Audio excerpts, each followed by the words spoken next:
tema OSPF multi area. Jadi ini adalah lanjutan dari pembahasan materi sebelumnya terkait dengan Open Shortest Path First. OSPF yang sudah dibahas pada pertemuan sebelumnya atau video sebelumnya adalah tentang single area OSPF yang berguna pada jaringan kecil, di mana jumlah router dan hubungan antar routernya tidak terlalu kompleks. Kalau jumlah routernya banyak dan hubungannya kompleks, akan timbul masalah-masalah berikut saat menerapkan single area OSPF. Pertama, ukuran routing table menjadi besar.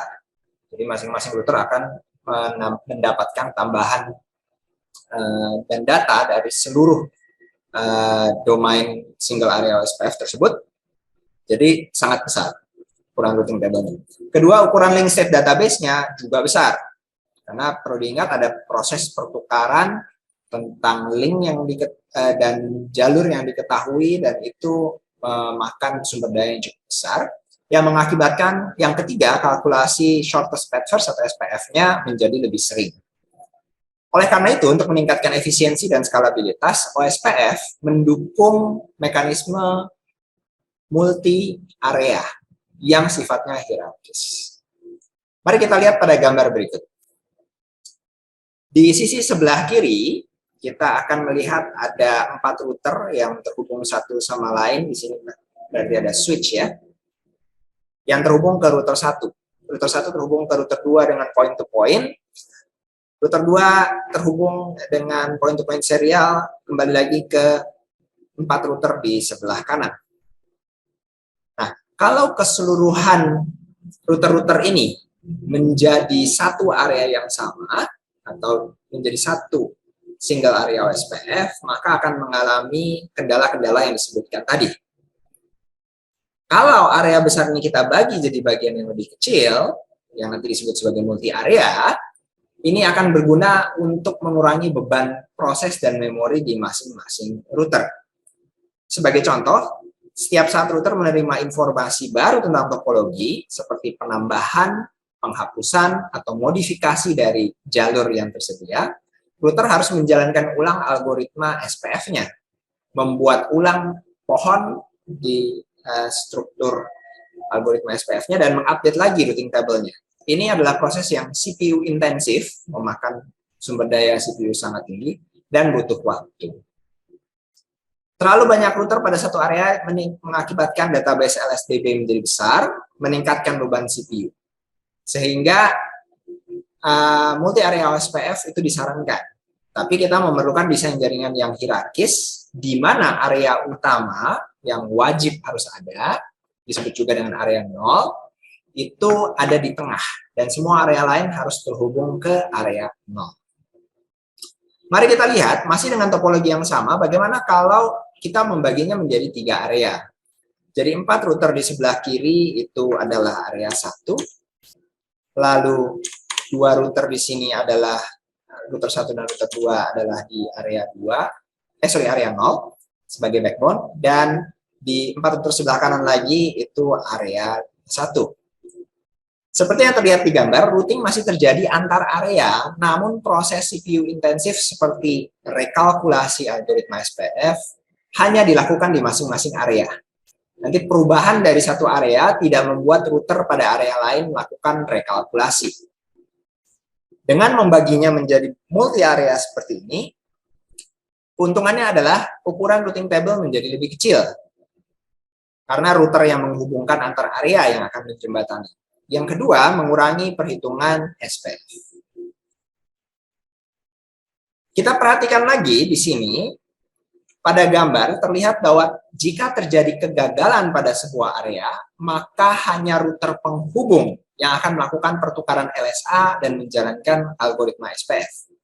Dalam hal ini, disimulasikan misalnya koneksi yang ada di ujung kanan ini terputus, maka yang melakukan rekalkulasi hanyalah router-router pada area 51, dan termasuk router penghubungnya di sini router 2. Router 1 dan router di area 1 tidak akan terpengaruh secara langsung dan tidak perlu melakukan proses rekalkulasi. Nanti dia hanya mendapatkan informasi bersihnya saja.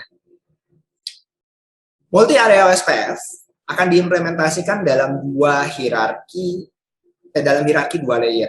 Yang pertama adalah backbone area atau disebut juga transit area, yang fungsi utamanya menghubungkan area-area lain, meskipun boleh juga dihubungkan ke end devices, dan kode areanya selalu 0 atau area 0. Jadi pada OSPF, area 0 itu adalah backbone.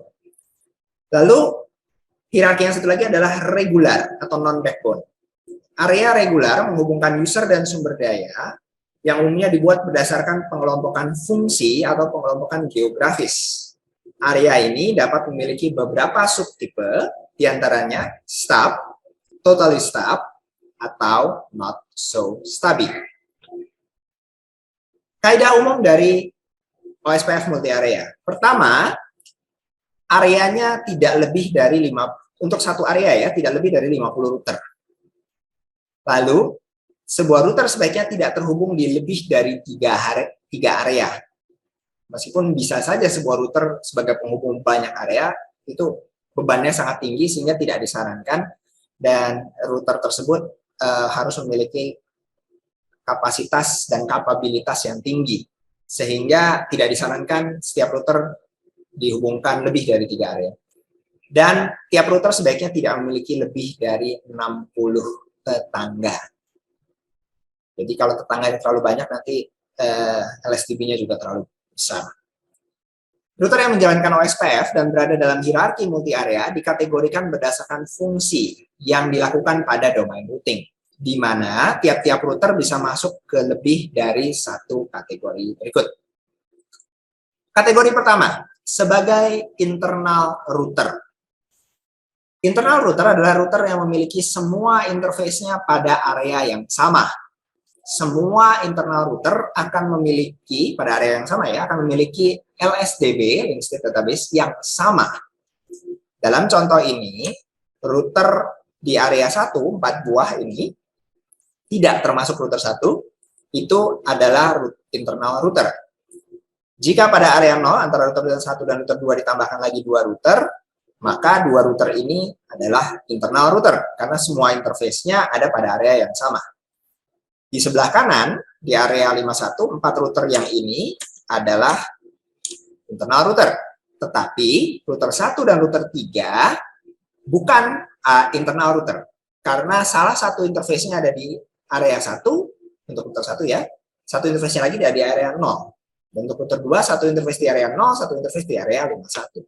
Sehingga dia tidak termasuk dalam kategori dia termasuk dalam kategori internal router. Kategori yang kedua adalah backbone router. Backbone router adalah semua router yang ada di backbone area. Ini tidak memperdulikan interface-nya masuk di satu atau lebih area. Yang penting ada salah satu interface-nya yang masuk di area 0. Itu sudah dimasukkan dalam backbone router. Di sini yang termasuk adalah router 1, router 2, dan kedua router yang ada di area 0. Seperti yang kalian bisa lihat, 2 router tambahan yang ada di area 0 ini, selain berfungsi sebagai internal router, juga masuk dalam kategori backbone router. Lalu yang ketiga adalah area border router atau ABR.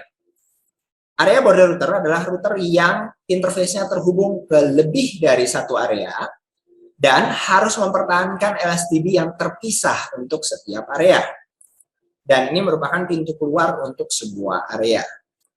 Area border router di sini mendistribusikan informasi routing dari LSTB ke area yang terhubung, kemudian mendistribusikannya lagi ke backbone. Backbone kemudian melakukan forward ke area border router lain. Di sini kita terlihat jadi router-router khususnya router 1 dan router 2 adalah area border router. Yang keempat adalah Autonomous System Boundary Router atau ASBR.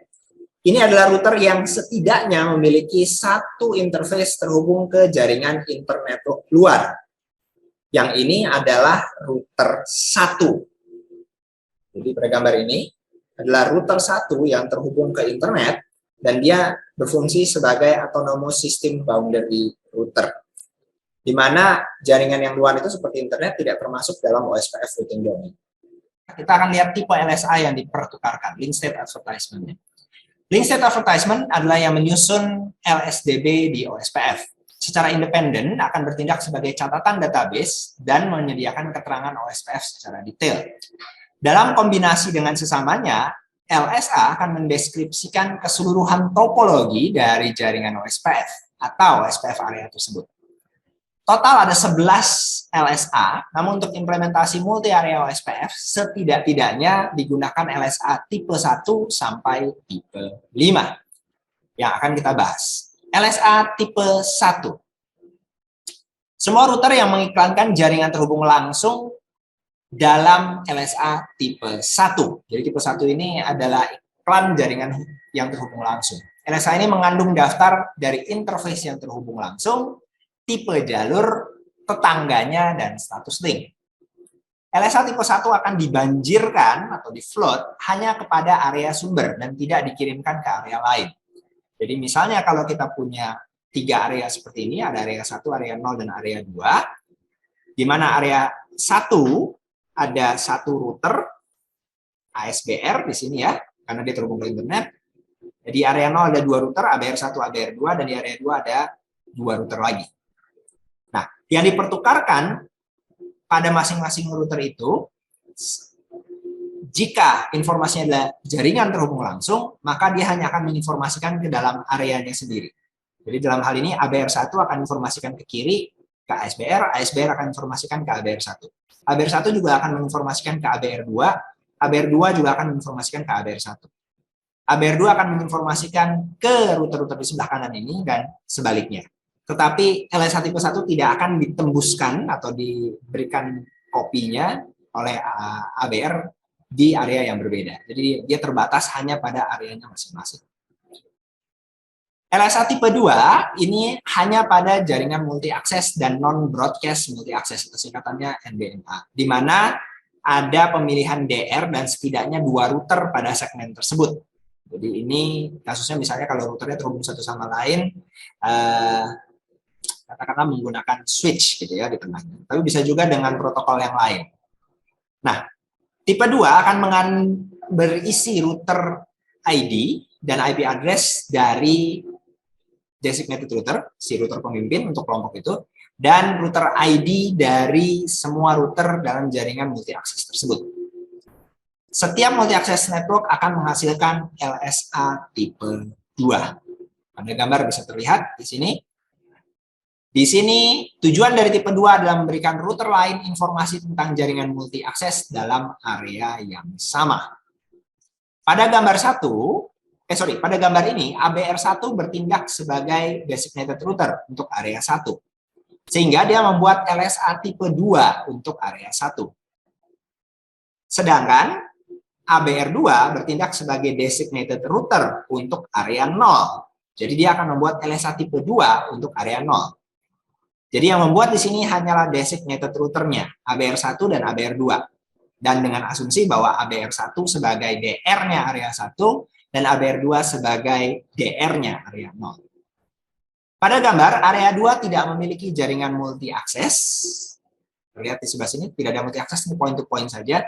Jadi tidak ada LSA tipe 2 yang dibuat untuk area 2. LSA tipe yang ketiga. LSA tipe yang ketiga digunakan oleh ABR untuk mengiklankan jaringan dari area lain.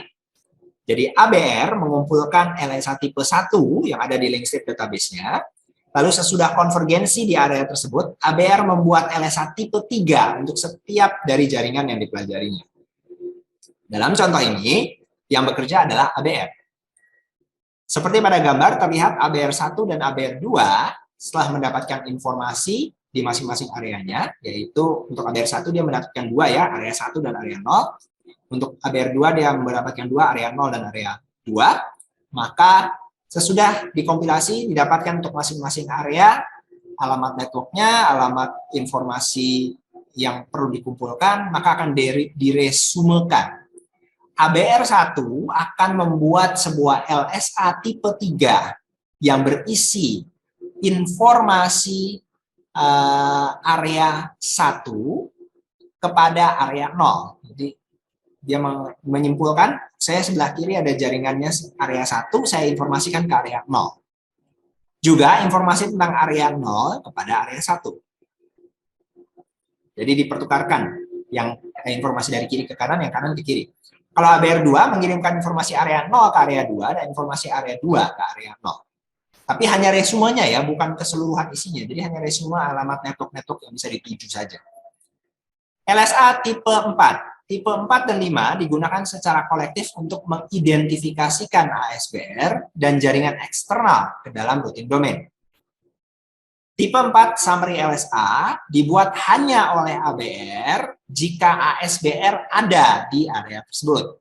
Sebuah LSA tipe 4 mengidentifikasikan ASBR dan menyediakan rute menuju rute ASBR. Ini singkatannya banyak mungkin, tapi tolong dicoba diingat lagi, yang namanya ASBR itu yang terhubung ke jaringan luar, ke jaringan non routingnya OSPF, contohnya internet. Jadi terlihat di gambar ini, ASBR mengirimkan LSA tipe 1, dia menyatakan diri sebagai ASBR, lalu saat ABR menerima LSA tipe 1 tadi, dia melihat, oh ini ASBR nih, yang ngirimin saya informasi bahwa dia ASBR. Maka ABR akan membuat LSA tipe 4 yang berisi keberadaan ASBR untuk diteruskan. Setiap ABR kemudian akan meneruskan pesan tipe 4 nih ke area lain. Ngasih tahuin bahwa pintu keluar ke jaringan ini bisa melalui ini. Karena pintu keluar yang ke jaringan ininya itu di luar dari domainnya si OSPF. Tipe yang kelima digunakan untuk mendeskripsikan rute ke jaringan luar dari OSPF routing domain, seperti alamat jaringan di luar domain OSPF atau internet. Ini dibuat oleh ASBR dan dibanjirkan ke seluruh routing domain. Yang ini misalnya si ASBR diberikan static route gitu, dinyatakan mau ke jaringan x.y.z.z1 begitu ya, bisa melalui ASBR ini. Maka ini yang masuk dalam tipe 5. Dan ini dibuat oleh si ASBR, lalu dia kirim ke ABR. ABR kemudian akan membanjirkan kembali, diteruskan kembali ke ABR-ABR lain, yang kemudian akan meneruskan ke masing-masing area. Oleh karena itu pada jaringan besar, propagasi LSA tipe 5 bisa mengakibatkan masalah banjir LSA yang cukup besar. Apalagi kalau si ASBR ini memiliki daftar networknya cukup panjang. Makanya kalau hubungan ke internet biasanya hanya quad zero saja. 0.0.0.0. Dan itu yang dibanjirkan saja. Oke. Nah, kita lihat sekarang OSPF routing table. Routing table pada OSPF dapat tersusun dari berbagai sumber, statik atau dinamik. OSPF hanyalah salah satu protokol yang dapat mengisi routing table. Oleh karena itu, perlu memahami kodenya. Ini sekali lagi pengingat, ini untuk iOS-nya Cisco, kode untuk OSPF adalah O. Kode untuk directly connected adalah C. Kode untuk nama interface, IP interface yang directly connected adalah L. Dan protokol lain bisa berupa D untuk EIGRP, R untuk RIP, dan B untuk BGP misalnya. Nah, di gambar yang ini kita akan melihat ada O bintang E2, ada OIA. Apa itu? O sendiri sudah pasti berarti dari OSPF. Dan kalau hanya O saja tanpa tambahan apapun, itu biasanya dari LSA tipe 1 atau tipe 2. Nah, kalau dapat informasi dari LSA tipe 3, yaitu dari ABR, maka itu kodenya OIA. Sedangkan OE1 atau OE2 adalah jaringan di luar routing domain yang didapatkan dari LSA tipe 4 dan tipe 5, sesuai dengan penjelasan bagian sebelumnya. Jadi tiap kode ini akan mengindikasikan dia dapat informasinya dari tipe LSA yang mana. Mari kita lihat OSPF route calculation. Setiap router akan menggunakan algoritma SPF untuk membuat SPF tree yang kemudian dipakai untuk menentukan jalur terbaik. Urutan jalur terbaik dihitung menggunakan urutan sebagai berikut. Pertama, semua router menghitung jalur terbaik ke tujuan dalam intra areanya, di dalam areanya sendiri. Kemudian menambahkannya ke routing table, kodenya adalah O. Jadi dalam kasus ini, yang warna kuning ini dikerjakan oleh masing-masing router duluan. Karena ini di dalam areanya sendiri. Oh, di dalam area sendiri saya mendapatkan jalur terbaik yang ini. Kemudian semua router mengkalkulasikan jalur terbaik ke area lain dalam internetwork. Hubungan antar area ya. Ini dari LSA tipe 3 yang kodenya OIA, yang warnanya ungu di sini. Dapatnya dari LSA tipe 3. Kemudian semua router kecuali dalam jaringan stub mengkalkulasi jalur terbaik ke jaringan luar berdasarkan LSA tipe 5 dengan kode OE1 atau OE2. Sebenarnya LSA tipe 4 dan LSA tipe 5 ya. Itu yang ditambahkan paling akhir di warna orange di sini. OE2 misalnya. Ini quad zero pintu keluar terakhir. Implementasi OSPF. Berikut adalah urutan implementasinya. Pertama, kumpulkan semua kebutuhan jaringan dan parameter, termasuk jumlah host, perangkat jaringan, rencana pengalamatan IP, resiko perubahan topologi, dan apakah perangkat mendukung OSPF, serta berbagai karakteristik lain. Lalu menyatakan parameternya mau single area atau multi area. Kalau kecil, di bawah 50 router dan sederhana, ya sudah single area saja. Tapi nggak perlu sampai nunggu jumlahnya 50 juga, kalau merasa perlu mau diefisienkan dengan multi area juga boleh.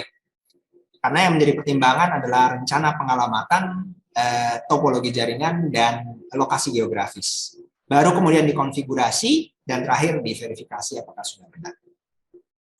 Mari kita lihat contohnya.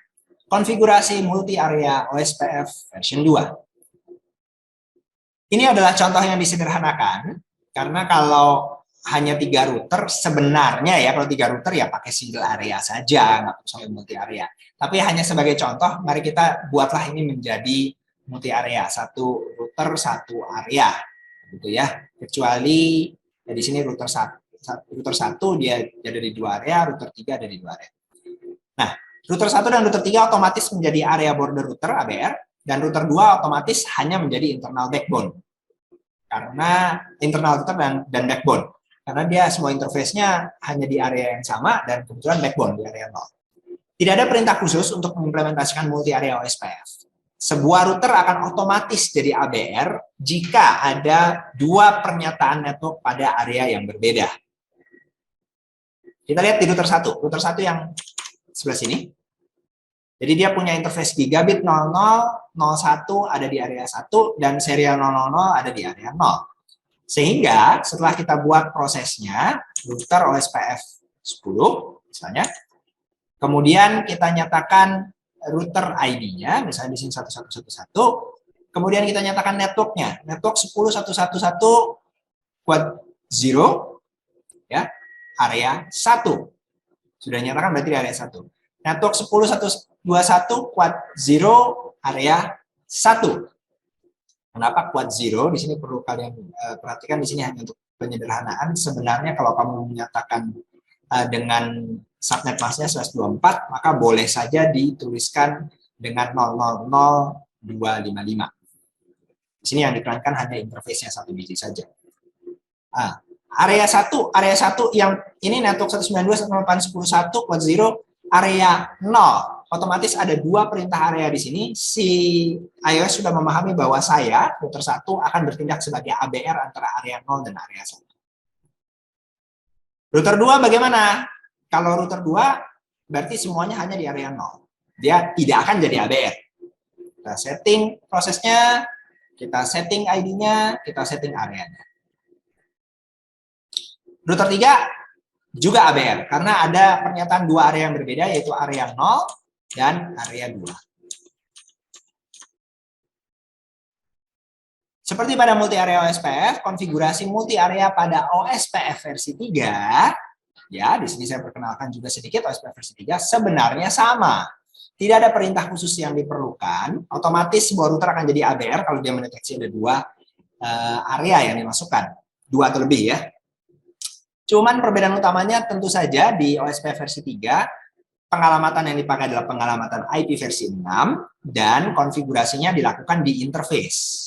Seperti yang terlihat di contoh pada router 1 ini, yaitu IP versi 6, router OSPF 10, router ID dinyatakan ini sama ya, masih dengan OSPF versi 2. Oke. Lalu di sini masuk ke interface-nya, interface gigabit dinyatakan langsung ini IP versi 6 OSPF nomor 10, area 1. Dan di sini interface serial 00 ada IP versi 6 OSPF 10 area 0. otomatis si router akan mendeteksi saya menjadi ABR. Router 1 akan Pak, jadi numpang nanya Pak, itu Pak yang tadi V3-nya. di yang mananya ya? Itu kalau kan V3 kan pakai V6 kan ya. Cuman IP pas versi dia aktifin unicast routing kan dia dapat IP langsung ya Pak ya. ya, IPv6 unicast routing. Terus dia langsung dapat IP langsung gitu Pak. Oh bukan. Jadi IPv6 unicast routing itu maksudnya untuk menjalankan fungsi routing IP versi 6. Karena by default tidak langsung nyala. Jadi fungsi perintah itu hanya menjalankan fungsi routing IP versi 6-nya. Kalau itu nggak dinyalain, maka otomatis routing IP versi 6-nya nggak jalan. Oh, berarti beda lagi sama yang ngasih IP gitu Pak. Beda ya. Oke. Ya, beda. Kalau IP kan kita berikan ke interface. Kalau itu menyatakan routernya menggunakan proses routing untuk IP versi 6. Jadi kalau itu tidak diberikan, perintah tadi itu tidak IPv6 unicast routing itu tidak diberikan, maka si router itu bisa jadi sebuah perangkat router dengan IP versi 6, tetapi tidak menjalankan proses routing IP versi 6. Supaya menjalankan proses routing IP versi 6-nya, perintah yang tadi harus diberikan dulu. Jadi routing table IP versi 6-nya bisa bekerja dengan normal. Karena kalau itu tidak diberikan, kita bisa saja membuat si router tersebut hanya sebagai host biasa aja, host di salah satu ujung gitu misalnya, dia nggak perlu ngejalanin fungsi routing IP versi 6, nggak dinyalain perintahnya.